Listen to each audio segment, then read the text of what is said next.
Bienvenue à la conférence Végétaliser sa copropriété. On va vous parler du dispositif CoProasis.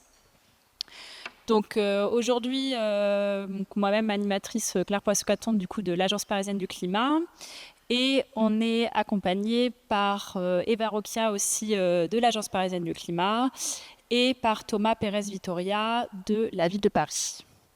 On va commencer par Thomas qui va nous parler du coup de végétalisation en copropriété. Bonjour à tous. Dans cette torpeur estivale, post-déjeuner, on va discuter de comment se rafraîchir et comment rafraîchir les copropriétés. Donc je me présente, je m'appelle Thomas Pérez-Vitoria, je suis responsable adjoint de l'agence d'écologie urbaine, qui travaille notamment sur les questions de biodiversité, mais aussi d'alimentation durable, et donc qui porte avec la direction de la propreté et de l'eau ce dispositif CoProasis qui vise à aider, à vous aider à désimperméabiliser et végétaliser vos espaces libres dans vos copropriétés. Espaces libres qui peuvent être la cour, qui peuvent être des murs aussi, qui peuvent être des toitures, tout un tas il y a tout un tas de possibilités. Alors tout d'abord, pourquoi la ville de Paris a souhaité mettre en œuvre ce programme? Pour trois raisons. Il s'agit d'embellir, de soutenir et de rafraîchir. Alors on peut commencer par rafraîchir comme vous voulez. Non, on est bien entendu dans le cadre des bouleversements climatiques, des changements climatiques qui s'annoncent, mais aussi dans la crise de l'effondrement de la biodiversité.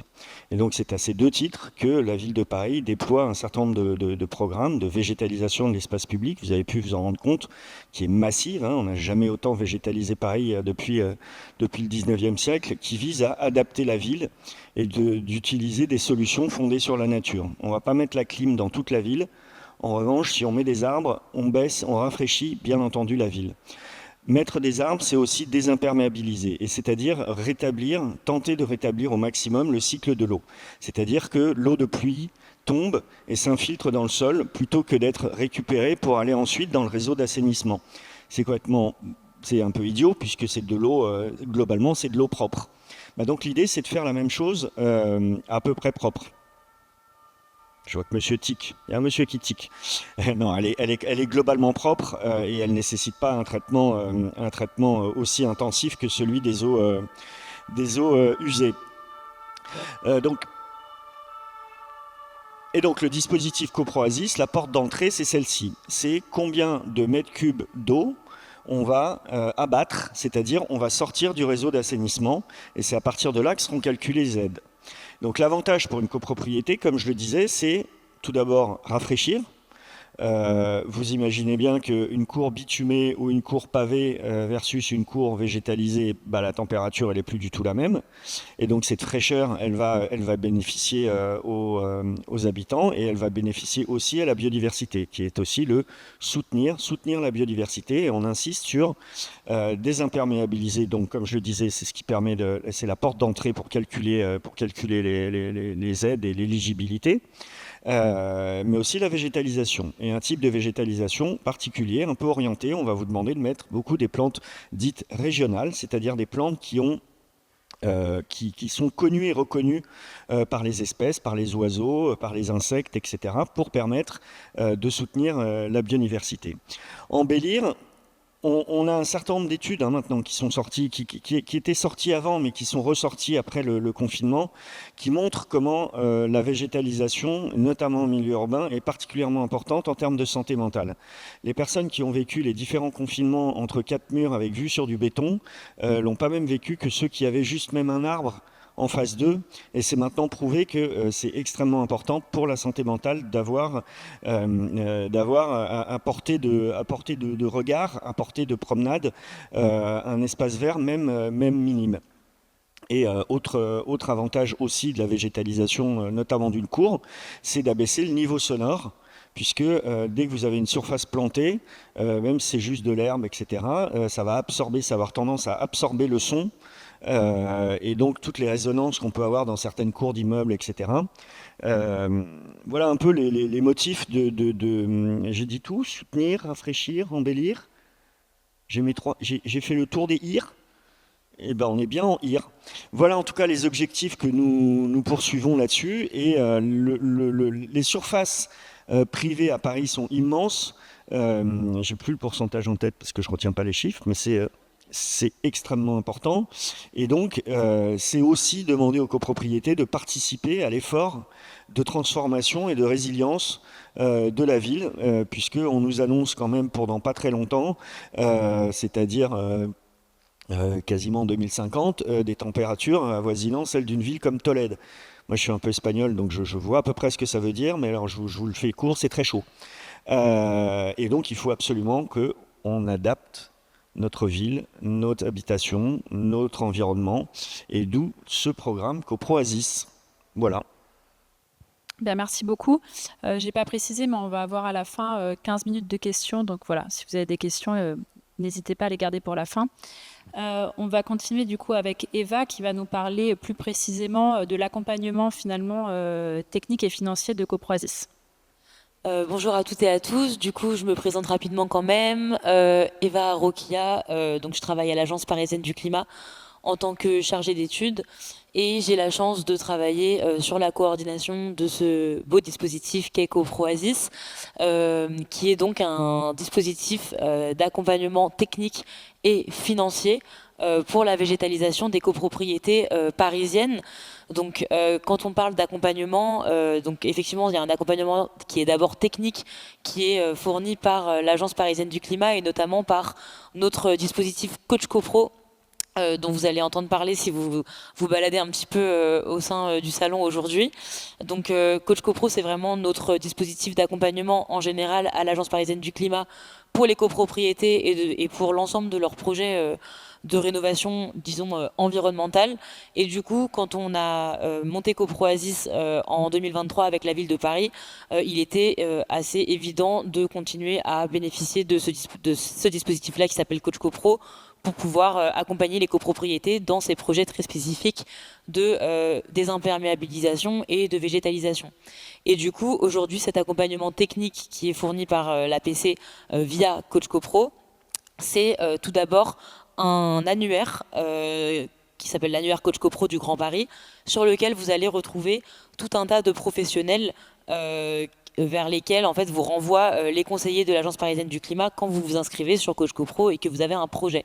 Nous, on est là pour vous orienter vers ces professionnels-là qui sont là vraiment pour travailler sur vos projets, qu'il s'agisse, comme l'a dit Thomas, de projets en cours, en toiture ou bien sur les façades. Cet annuaire-là, il a été refondu l'année dernière, donc il est d'autant mieux pour trouver les bons professionnels adaptés à votre projet. Comme vous pouvez le voir sur la slide, vous avez vraiment un type de structure. Donc là, j'avais mis un exemple, je ne sais pas si vous le voyez très bien, mais en tout cas, il y a écrit paysagiste, parce que aujourd'hui, on référence vraiment des paysagistes sur cet annuaire. Et puis, vous allez pouvoir chercher aussi les types de prestations qui sont réalisées, parce que vous avez des paysagistes qui vont faire de la conception, mais vous avez aussi des paysagistes qui vont faire des travaux, par exemple. Et donc, là, on voulait vraiment que, en fonction de où est-ce que vous en êtes dans votre projet, vous puissiez trouver les professionnels qui vont vraiment avoir la compétence adaptée à ce dont vous avez besoin.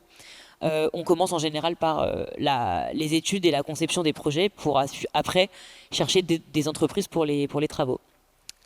À cet annuaire s'ajoute un autre outil très précieux qu'on a à l'Agence parisienne du climat, qui est le cahier des charges qu'on a rédigé à la naissance de CoproASIS. C'est un cahier des charges qui s'appelle Cahier des charges pour la conception d'un projet de végétalisation et de désimperméabilisation et de végétalisation en copropriété. C'est vraiment un outil très précieux qui va servir en fait c'est un outil de dialogue finalement entre vous, copropriétaires, et les professionnels que vous allez solliciter via l'annuaire. C'est-à-dire que ce cahier des charges vient vraiment cadrer la demande que vous allez faire. Donc vous avez une première partie qui vous permet vraiment de formuler votre besoin, de décrire votre copropriété afin d'arriver en fait avec une demande qui a commencé à mûrir en fait au niveau de la copro chez le professionnel.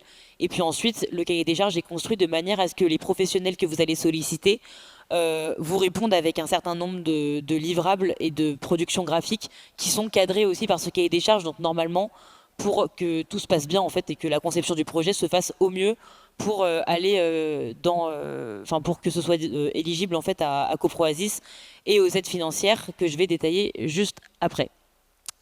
J'ai parlé de cet accompagnement technique qui est fourni par l'APC. Donc nous, on est vraiment là pour vous accompagner avec les outils que je viens de vous décrire, vers aussi un accompagnement financier. C'est la ville de Paris qui a mis à disposition de l'argent public pour soutenir ces projets-là. Et donc ce soutien financier, il se fait de deux manières. Donc la première, c'est la phase étude, qui est en fait la phase étude, elle est subventionnée pour les copropriétés, peu importe les études que vous faites. Si ce sont des études qui vous permettent d'étudier votre projet, donc ça peut être des études de faisabilité technique. On pense par exemple à des études de portance pour les toitures qui vont vraiment mesurer la capacité portante, quel poids je peux venir mettre sur mon toit en fait. Quand je viens ajouter un complexe végétalisé, il faut que je vérifie que mon toit est capable de le supporter. Pareil, si je suis sur une cour avec des caves par exemple ou un parking en dessous, on va avoir le même type de problématique. Mais si on est en pleine terre, on va avoir besoin de connaître la perméabilité du sol par exemple pour savoir si l'eau va vraiment s'infiltrer, comment, de quelle manière, etc. Toutes ces études-là, qui sont des études de faisabilité technique, sont éligibles à ce chèque donc, de 5 000 €. Et il y a aussi les études de conception. Donc, c'est-à-dire quand vous avez un paysagiste ou un architecte qui va vraiment venir dessiner votre projet et le concevoir de A à Z en fonction de ce qui aura été fait aussi dans le diagnostic avec l'ensemble des études que je vous ai décrites. Et donc, c'est un forfait de 5 000 € qui est disponible pour l'ensemble de ces études. Les deux conditions que je vous ai écrites, c'est qu'il faut que ce soit conforme au cahier des charges. Donc le cahier des charges permet vraiment de dire voici les études qui sont éligibles et comment est-ce qu'elles doivent être faites pour être éligibles. Et il faut aussi que vous ayez fait appel à un paysagiste concepteur ou un architecte de notre annuaire. Voilà, donc c'est comme ça que ça fonctionne. Ce chèque, étude de 5 000 €, l'avantage qu'il a, c'est qu'il est indépendant des subventions travaux.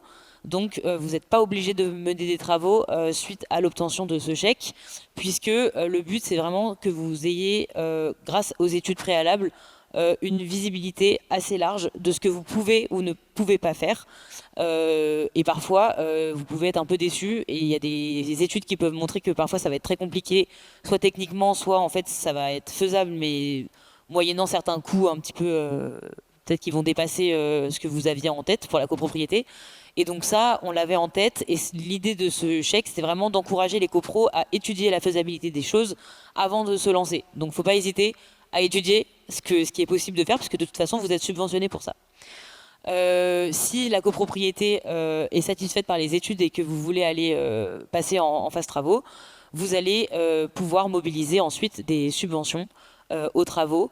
Il y a différents types de subventions que j'ai pas détaillées ici parce qu'il y a vraiment tout un tas de subventions différentes en fonction du projet que vous allez mener. Mais ce qu'il faut retenir, c'est que vous avez des subventions spéciales pour les travaux que vous allez réaliser dans une cour d'immeuble. Il y a d'autres subventions qui sont applicables pour la réalisation d'une toiture végétalisée. Et puis, il y a aussi des subventions un peu plus annexes qui vont être les subventions, par exemple, si vous installez des cuves de récupération d'eau de pluie, ça aussi, c'est subventionné. Et idem si vous faites de la végétalisation sur des façades. Donc là, il y a un forfait aussi qui existe dans le cadre de ce type de projet qui va parfois être un peu moins ambitieux en termes de travaux que la réfection totale d'une cour ou d'une toiture. Au total, donc en fait, ces aides financières pour les travaux, elles peuvent aller de 30 à 80% du montant hors taxe des travaux éligibles. Donc c'est une très grosse fourchette, ça va vraiment dépendre de l'ambition de votre projet. C'est-à-dire que ce soit dans une cour ou sur une toiture, plus votre projet est ambitieux d'un point de vue végétalisation et gestion des eaux de pluie, plus vous allez pouvoir avoir une subvention qui va être élevée.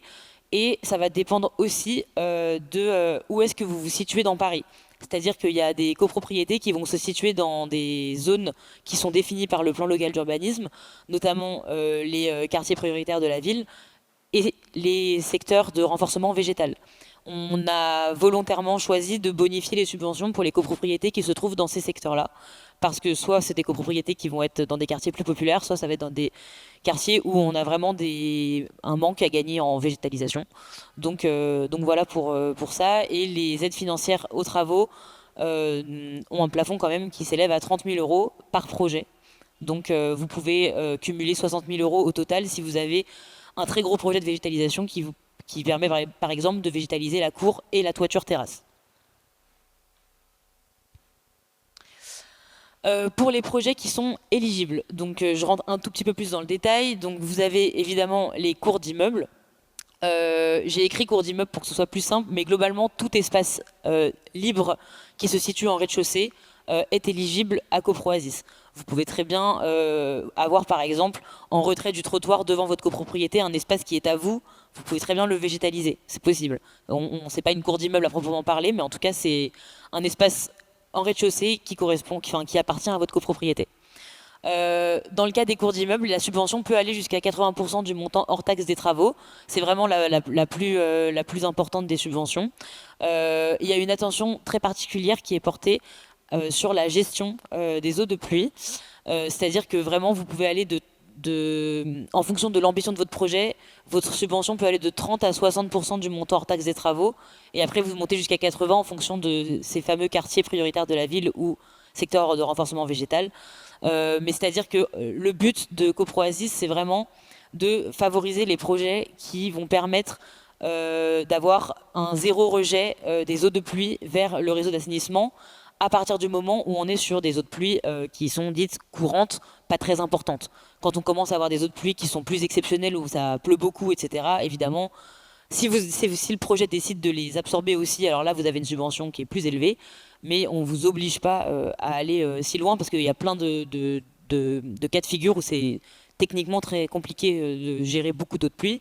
On est quand même à Paris, dans un espace très dense, avec des cours qui sont parfois petites, etc. Donc on en a conscience. Ce dispositif est vraiment censé être malléable et adapté quand même à la plupart des cas de figure. Ce que Thomas avait dit tout à l'heure, c'est qu'on a aussi des critères d'éligibilité sur la qualité du projet en matière de biodiversité. Donc c'est assez exigeant aussi sur la palette végétale. Il faut qu'il y ait quand même 50% des individus plantés qui soient d'origine régionale pour favoriser justement la faune et la flore régionale. Le but, c'est vraiment de favoriser cette biodiversité-là. Et il faut aussi que ce soit un projet qui soit hors rénovation énergétique globale. C'est-à-dire que si vous avez envie de mener un projet de végétalisation dans le cadre d'une rénovation globale, c'est une très bonne idée. Juste, ce ne sera pas le parcours CoproOasis, ce sera le parcours Éco-Rénovons Paris Plus, dont vous allez entendre parler tout autant que Coach Copro aujourd'hui si vous vous baladez dans le forum. Mais voilà, la CoproOasis, ça a été vraiment pensé en complément pour les copropriétés qui auraient déjà fait de la rénovation énergétique ou qui ne souhaitent pas en faire, ne peuvent pas en faire pour une raison X ou Y. C'est comme ça que ça a été pensé. Donc il y a des aides pour tout le monde, ce ne sont juste pas les mêmes. Pour ce qui est des toitures terrasses, la subvention peut aller jusqu'à 70% du montant hors taxe des travaux. Elle va vraiment dépendre, toujours pareil, de la localisation du projet, mais sur les critères techniques, en tout cas du projet, ça va dépendre de la hauteur de substrat que vous allez mettre sur votre toiture. Donc plus vous mettez de la hauteur de substrat, plus votre projet a suffisamment d'épaisseur de substrat pour absorber de l'eau. Donc on est toujours dans cette démarche de déconnexion des eaux de pluie. Et plus ce sera ambitieux. Donc voilà, tout simplement, quand il y a plus de substrat, on a une palette végétale en général qui est plus variée. Donc on a un projet plus ambitieux à la fois en matière de gestion des eaux de pluie et en matière de biodiversité et de végétalisation en général. Donc en fait vous pouvez en fonction de cette hauteur de substrat avoir une subvention différente. La plupart du temps les copropriétés qui végétalisent leur toiture terrasse restent quand même sur des toitures dites extensives qui vont jusqu'à 15 cm de substrat à peu près. Tout simplement parce que c'est les projets qui coûtent le moins cher. Une toiture terrasse n'est pas toujours accessible, donc dans une copropriété naturellement il n'y a pas forcément l'envie d'aller dans un projet très ambitieux de végétalisation sur la toiture si on n'y a pas accès et qu'on ne peut pas y aller. Et aussi parce que c'est ce qui pèse le moins lourd et que du coup forcément techniquement c'est le plus simple à mettre en place aussi. Ça reste le moins ambitieux, donc voilà, c'est la subvention la moins ambitieuse aussi, mais en tout cas toutes les toitures à partir du moment où vous mettez 10 cm de substrat sur votre toiture, ce qui est vraiment le strict minimum pour avoir un minimum de gestion des eaux de pluie, vous êtes éligible. Et c'est toujours pareil, c'est en dehors d'une rénovation globale. Les autres travaux, j'en ai déjà parlé tout à l'heure. Donc les façades végétalisées sont subventionnées. La subvention, elle s'élève à hauteur de 50 € par mètre carré végétalisé. Donc on est vraiment sur des projets qui visent à végétaliser des façades. On n'a pas encore de retour d'expérience à l'APC là-dessus, puisqu'en général, les façades qui sont végétalisées dans le cadre d'un projet de végétalisation, quand on les voit passer, nous, c'est plutôt dans le cadre d'un projet plus global de rénovation, de réfection de la cour, où on va venir planter dans la cour des plantes grimpantes aussi, mais on n'est pas forcément sur un souhait de végétaliser la façade sur rue. On va plutôt avoir des petits pans de murs qui vont être végétalisés dans les cours, mais en tout cas, les façades sur rue sont éligibles. Après, se pose la question de l'acceptabilité par l'urbanisme, par la copropriété, etc., de changer l'aspect de la façade, mais en tout cas, Coproasis ne vous l'interdit pas. Et j'ai parlé tout à l'heure des cuves de récupération d'eau de pluie qui sont subventionnées forfaitairement à hauteur de 500 € par cuve. Voilà. Alors, tout ça, c'est bien joli. Comment ça marche? Donc, je vous l'ai mis en très gros sur la slide. La première étape, qui est très importante, c'est vraiment de vous inscrire sur Coach CoPro, qui est notre plateforme de gestion de projet, que ce soit pour n'importe quel projet de rénovation en copropriété à Paris ou sur la métropole du Grand Paris. Je ne sais pas s'il y a des gens de la métropole ici, mais en tout cas, ça marche pareil. Donc, vous vous inscrivez sur Coach CoPro. C'est vraiment la première étape pour que nous, déjà, on vous enregistre et qu'on puisse vous suivre. Cette inscription sur Coach CoPro vous permet, en fonction de où est-ce que vous êtes situé dans Paris, d'être recontacté par un conseiller ou une conseillère qui travaille à l'Agence parisienne du climat. C'est un conseiller France Rénov qui est capable de vous accompagner sur n'importe quel projet de rénovation dans votre copropriété. De la rénovation globale à la végétalisation, en passant par la mobilité durable, etc. Voilà. Là, sur Coproasis, ça marche exactement pareil que pour la rénovation énergétique globale. Il faut s'inscrire sur Coach CoPro. Et puis, on va vous orienter. Je reviens un peu à ce que je disais au début de ma présentation. C'est là qu'on va vous fournir les différents outils en fonction de votre projet. Déjà, on va vérifier que est-ce que vous êtes dans un projet plus global? Est-ce que vous êtes seulement sur de la végétalisation? Quel est le potentiel de votre copropriété? C'est la cour, c'est la terrasse? Vous êtes sur une toiture zinc? C'est peut-être plus compliqué. Enfin voilà, là on va vraiment analyser avec vous quelle est l'ambition de la copro, qu'est-ce qui est faisable, comment. Et donc là, il va y avoir aussi toute une démarche, voir est-ce que vous êtes tout seul à porter le projet? Est-ce que c'est un projet de la copro? Enfin là, on va vraiment être dans cette première maturation du projet, nous on appelle ça. Et on va vous orienter vers avec notre cahier des charges, vers l'annuaire des professionnels pour que vous puissiez aller faire les études dont vous avez besoin pour déjà, comme je vous disais tout à l'heure, appréhender un petit peu ce qui est possible ou pas à faire selon l'espace que vous avez choisi dans votre copro. Quand vous avez choisi le professionnel qui va travailler avec vous, ça peut être un architecte ou un paysagiste en général, vous allez recevoir des devis. Et donc, normalement, ils sont censés vous fournir des devis propres. Puisque dans le cahier des charges, nous, on a mis un modèle de devis. Donc, normalement, il n'y a pas de sujet. Les professionnels qui travaillent avec nous sont censés vous fournir des devis qui sont conformes au cahier des charges qu'on leur a fourni aussi à eux. Une fois que vous avez potentiellement un ou plusieurs devis, vous allez devoir choisir le prestataire. Nous, on est là pour vous aiguiller. On va pas vous dire de choisir tel ou tel prestataire parce qu'on est un service public, mais on va pouvoir au moins vous dire si le devis il est bien, est-ce qu'il est conforme, est-ce que en l'état vous allez pouvoir mobiliser la première subvention, qui est le chèque étude de 5 000 €. Donc, on vous accompagne à chaque étape. Une fois que nous on vous a donné notre feu vert sur le devis, vous allez pouvoir le voter en AG. Et faire la demande de subvention en parallèle. Il n'y a pas d'ordre. Parfois, il y a des copropriétés que ça rassure en AG d'avoir déjà eu l'accord préalable de la subvention pour voter. C'est possible. Nous, pour faire la demande de subvention, on ne vous demande pas d'avoir voté quoi que ce soit. Il faudra l'avoir voté pour avoir les sous à la fin. Mais en tout cas, pour le faire au début, vous n'avez pas besoin de l'avoir voté. Donc ça dépend du rythme de votre copropriété et de quand est-ce qu'est votre AG aussi par rapport au début du projet. Enfin ça c'est très, très malléable en fonction de votre copro, ça je vous apprends rien. Et donc une fois que vous avez obtenu un accord de la ville de Paris sur le fait que oui votre devis il est bien conforme, votre demande de subvention elle est bien conforme, et ça c'est nous qui la faisons avec vous, hein, toujours pareil. Une fois que vous avez l'accord de la ville, là vous allez pouvoir commencer la prestation, signer le devis et commencer la prestation. On ne signe pas de devis tant que la ville elle a pas dit OK. Voilà, comme ça. Et donc toute la conception peut prendre un certain temps. Parfois ça peut être très rapide si vous avez strictement aucune contrainte et que vous êtes dans une situation qui est très facile techniquement, etc. Ben, ça peut aller très vite. Parfois ça peut être un peu plus compliqué parce que vous êtes sur dalle, il y a des caves, il y a tel endroit, il faut voir où est-ce que l'eau elle va parce qu'il faut gérer les eaux de pluie. Et en même temps, il faut garder l'accès pompier. Enfin, il peut y avoir des espaces où il y a beaucoup de contraintes et ça peut être beaucoup d'allers-retours entre l'APC, le professionnel, la ville de Paris aussi qui se rend vraiment disponible pour aiguiller les professionnels qui sont encore en train de se former aussi sur ces questions de gestion des eaux de pluie, etc. Parce que c'est pas évident pour tous les professionnels en tout cas paysagistes, d'avoir cette dimension gestion des eaux de pluie. Donc voilà. Je veux bien qu'on remette la slide, s'il vous plaît. Merci. Une fois que le projet il est conçu, vous allez pouvoir retourner vers notre annuaire pour aller chercher des professionnels, cette fois pour réaliser vos travaux. Donc vous allez encore recevoir des devis que vous allez pouvoir comparer au sein de la copropriété, toujours avec nous. On est là vraiment pour, pareil, relire les devis avec vous, regarder s'il y a des choses qui clochent dans les devis, vous aider à les comparer, etc.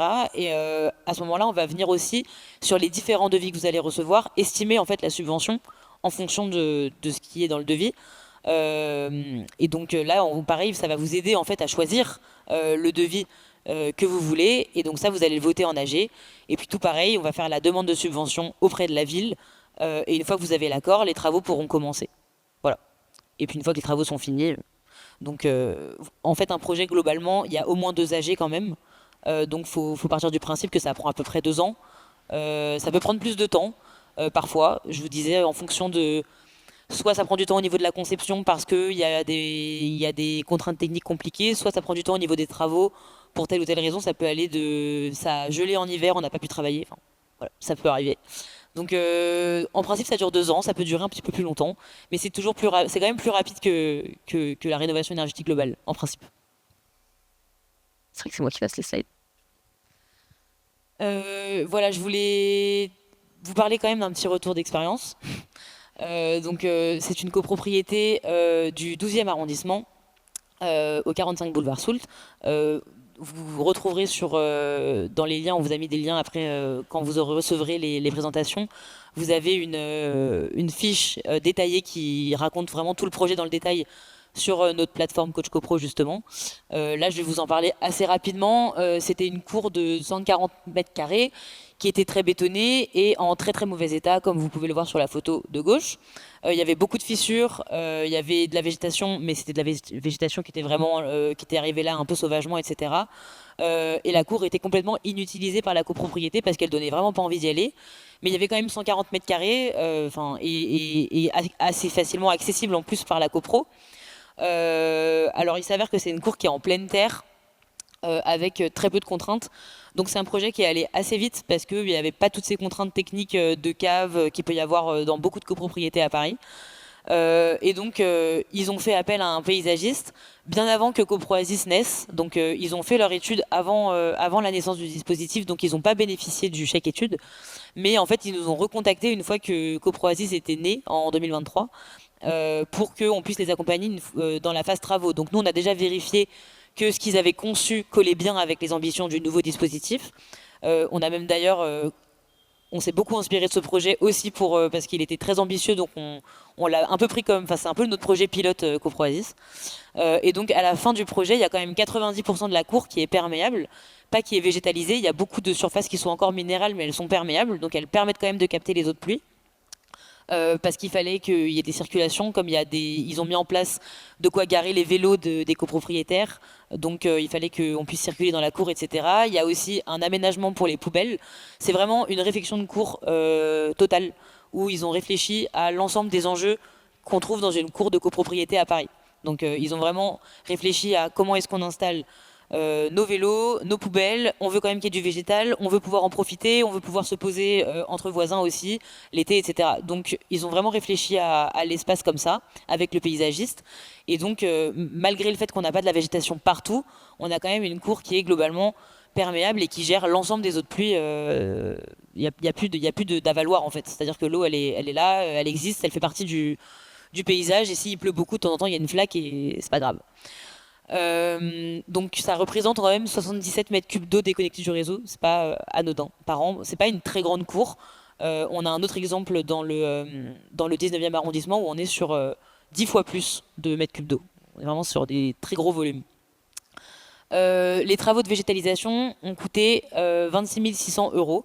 Le projet total était plus cher que ça. Il était aux alentours de 40 000 euros. Mais parce qu'il y avait cette réflexion, il y a des aménagements qui ont été créés pour les espaces poubelles, pour les vélos, etc. Ça a fait gonfler le devis parce qu'on est vraiment sur un projet très complet.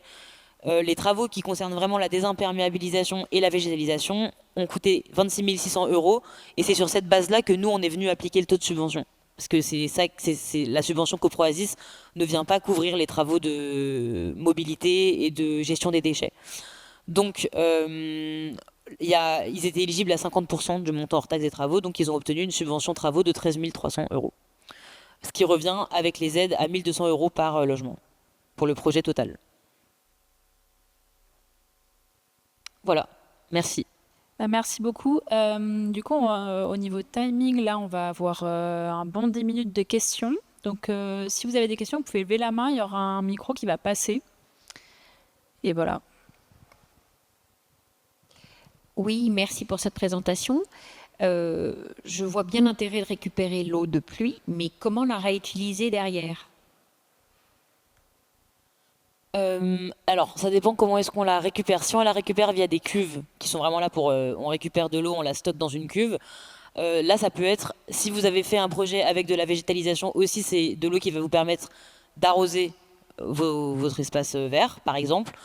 Mais quand si soit vous n'avez pas de végétalisation, soit c'est l'hiver et il pleut régulièrement, vous n'avez pas besoin d'arroser, ça va vous permettre aussi de l'utiliser pour l'entretien des parties communes, etc. C'est de l'eau qui est utilisable pour l'entretien au moins de la cour, et sinon des parties communes voilà, c'est de l'eau que vous pouvez utiliser au même titre que vous utilisez l'eau du réseau, juste vous l'avez récupérée, voilà. Le projet CoProASIS, quand on parle d'abattement ou de déconnexion des eaux pluviales, l'objectif c'est de remettre l'eau dans la terre. Hein. C'est pas de la réutiliser, c'est qu'elle aille dans le sol plutôt que dans les égouts. C'est ça le but du truc, parce que quand on fait une cour comme celle que vous venez de voir, on peut aussi déconnecter les eaux pluviales de toiture, c'est-à-dire que les gouttières des toitures, au lieu qu'elles aillent directement dans l'égout, vous pouvez les faire les prolonger un peu et les faire arriver dans l'espace vert. Et là, vous déconnectez encore plus d'eau pluviale, ce qui est encore plus écologique, et vous rafraîchissez encore plus, puisque plus vous mettez de l'eau dans l'espace vert, plus après il y aura de l'évapotranspiration quand le soleil revient, car après la pluie, le beau temps, comme chacun sait. Merci. N'hésitez pas à prendre le micro si ça ne vous dérange pas. Je crois que madame avait demandé... Bon. Allez, je voulais juste rebondir sur votre phrase.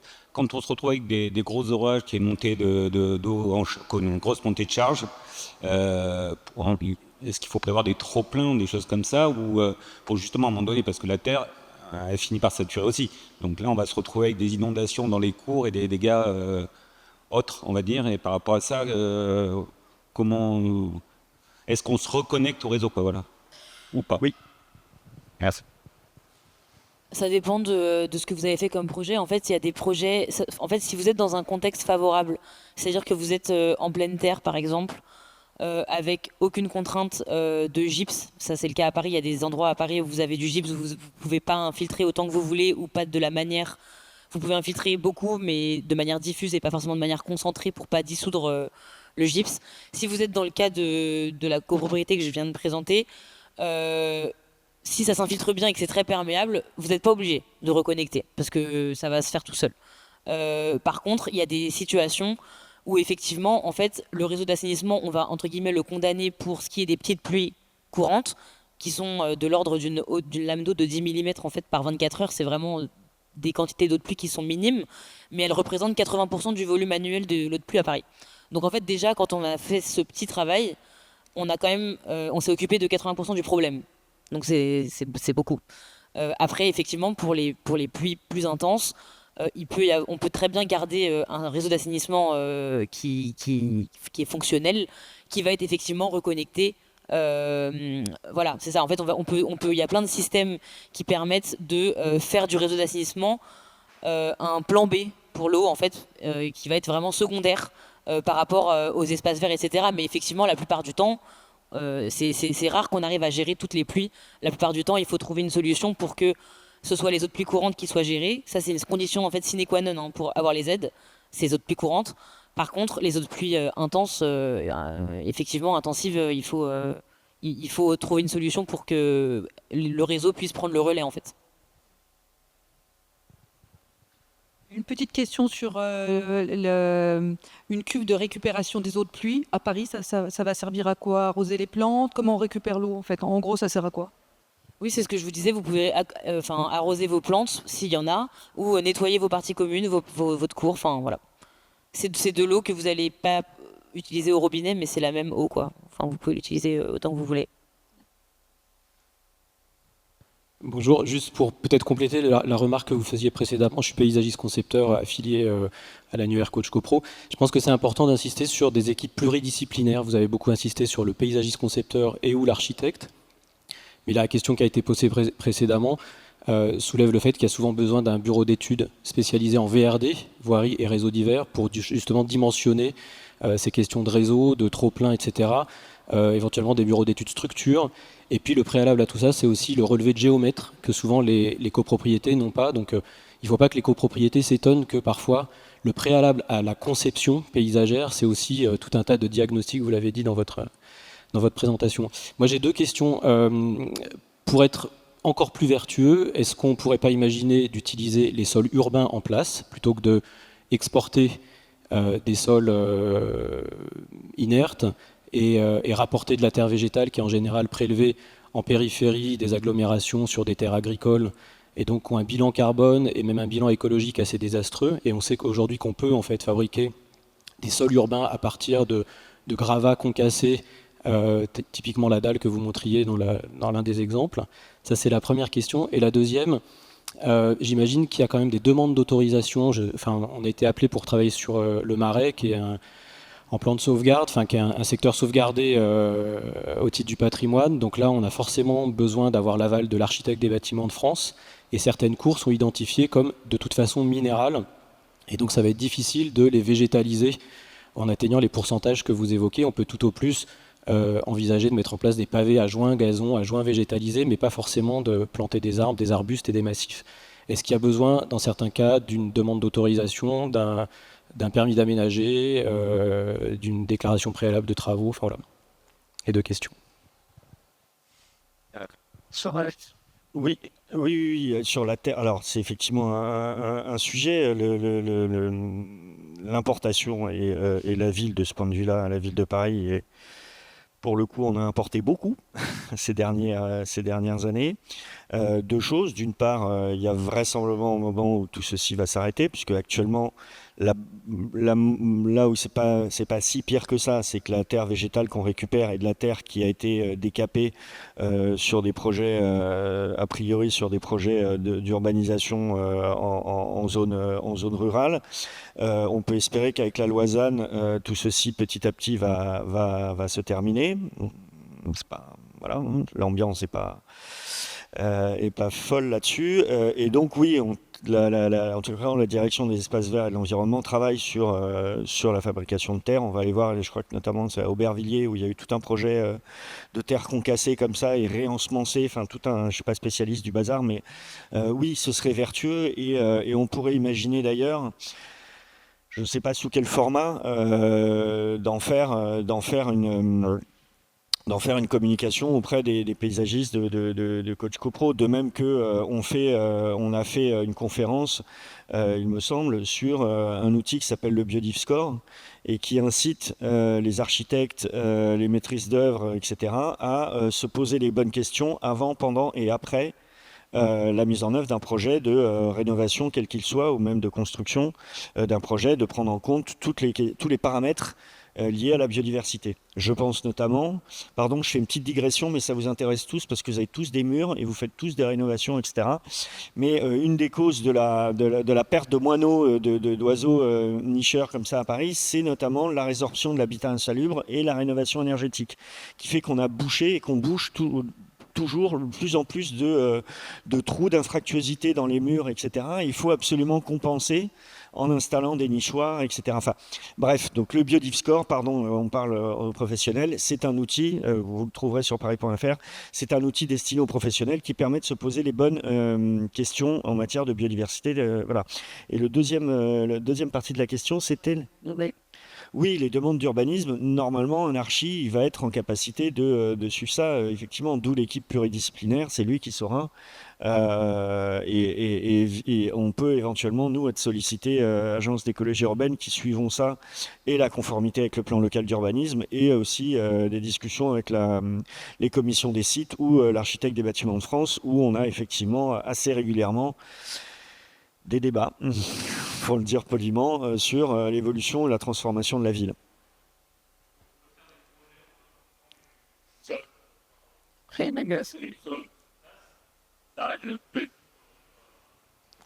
La porte d'entrée, c'est désimperméabilisation. Donc là, si on reprend le premier projet qu'on a vu en photo, il pétait complètement la dalle de béton, il a mal accès, etc. L'eau, avant, elle coulait sur le béton, elle allait à l'égout. Là, elle s'infiltre. Bamos, on est bon. Et effectivement, on est ultra vertueux. Non, c'est vraiment la question de l'infiltration. Je suis désolée, on arrive à la fin du temps imparti. Monsieur, Ouais. Je vais vous donner le micro, monsieur. Il reste 3 minutes, ce sera la dernière question, du coup. je vais le garder. Merci pour l'exposé. J'ai particulièrement apprécié la frise, qui est une sorte de parcours en fait que nous devons mener. Moi, j'ai une question. Enfin, je vois bien que la difficulté ici dans cette pièce, il n'y a que des gens qui sont intéressés et prêts à porter des projets. Et pour franchir le cap des 2 assemblées générales, il faut aller convaincre une majorité de copropriétaires. Dans quelle mesure est-ce que vous pouvez nous aider à argumenter, à bâtir des argumentaires pour aller chercher des bénéfices autres que financiers, évidemment, parce qu'évidemment, les aides financières, ça adoucit l'addition, mais il faut quand même sortir de l'argent de la poche des copropriétaires, et ça reste, je pense, le nerf de la guerre. Donc, comment est-ce que vous pouvez nous accompagner là-dessus? Et question annexe, sur 100 projets qui commencent à gauche de la flèche, combien arrivent au bout aujourd'hui?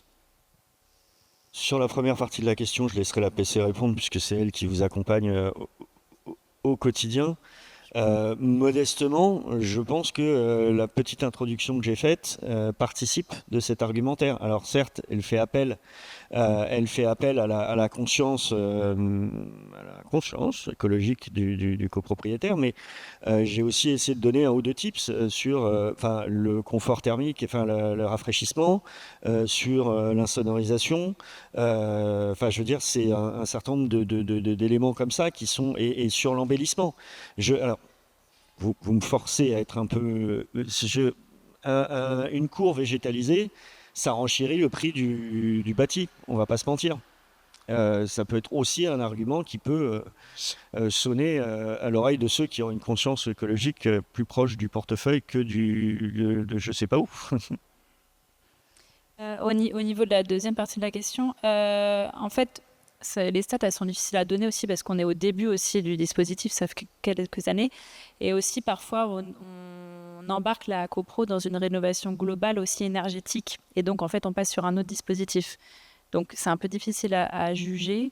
Après, généralement, ce qui fait basculer un projet en coproasis, c'est quand même les éléments moteurs dans la copropriété. Donc, des copropriétaires qui sont moteurs. Et après, on essaie d'accompagner au mieux les copropriétés. Après, les sujets, c'est les mêmes. C'est la question de bien-être, l'aide financière, bien sûr, et effectivement, les services écosystémiques de la nature, quoi. Voilà.